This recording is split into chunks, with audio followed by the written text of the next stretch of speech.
बिस्मिल्लाहिर्रहमानिर्रहीम। अस्सलाम वालेकुम। वेलकम टू पाक अरब कुकिंग। तो कैसे हैं आप सब? अल्लाह ताला से दुआ है कि अल्लाह ताला आप सबको अपने घरों में खुश रखे, आबाद रखे। इसी दुआ के साथ आज की बहुत ही स्पेशल सी वीडियो की तरफ बढ़ते हैं। आज की वीडियो में हम आपको मस्जिद नबवी की ज़ियारत करवाएंगे मुख्तसर सी। ये मस्जिद नबवी का अंदरूनी मंज़र है।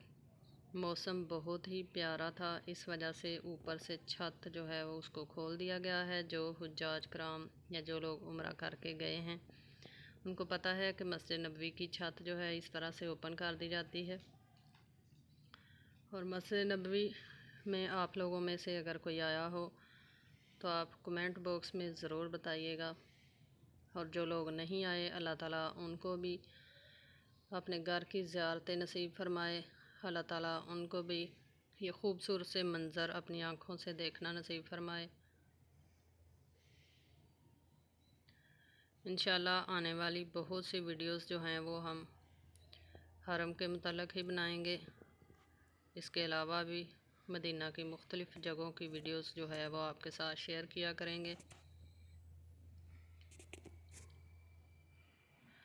कोरोना की वजह से मस्जिद नबवी से तमाम चीज़ें जो हैं वो उठा ली गई हैं, मसलन ज़मज़म वाले कूलर और कुरान पाक वग़ैरह, हर वो चीज़ जिसको टच किया जा सकता है। इसी तरह जाए नमाज जो हैं वो भी क्लोज़ कर दिए गए हैं। नमाजी अपने साथ ख़ुद जाए नमाज लेकर आते हैं। सहीफ़ा कुरान अगर उन्होंने पढ़ना हो, तिलावत वग़ैरह करनी हो तो ख़ुद साथ लेकर आते हैं। बहुत ही एहतियात की जा रही है। अल्लाह ताला इस वबा से हम सब मुसलमानों को बचाए और अपनी रहमत का नज़ूल फरमाए। इसी दुआ के साथ आज की वीडियो का एंड करते हैं। आई होप कि आपको हमारी ये वीडियो पसंद आई होगी। वीडियो पसंद आई है तो आप इसको ज़रूर लाइक कीजिए और अपने फ्रेंड्स और फैमिली मेम्बर्स के साथ शेयर करें। इंशाल्लाह फिर लौट कर आएंगे एक नई और दिलचस्प सी वीडियो के साथ। तब तक के लिए हमें दीजिए इजाज़त। अपना बहुत सारा ख्याल रखिएगा और हमें दुआओं में याद रखिएगा। अल्लाह ताला आप सबको अपने घरों की ज़ियारत नसीब फरमाए। अल्लाह हाफिज़।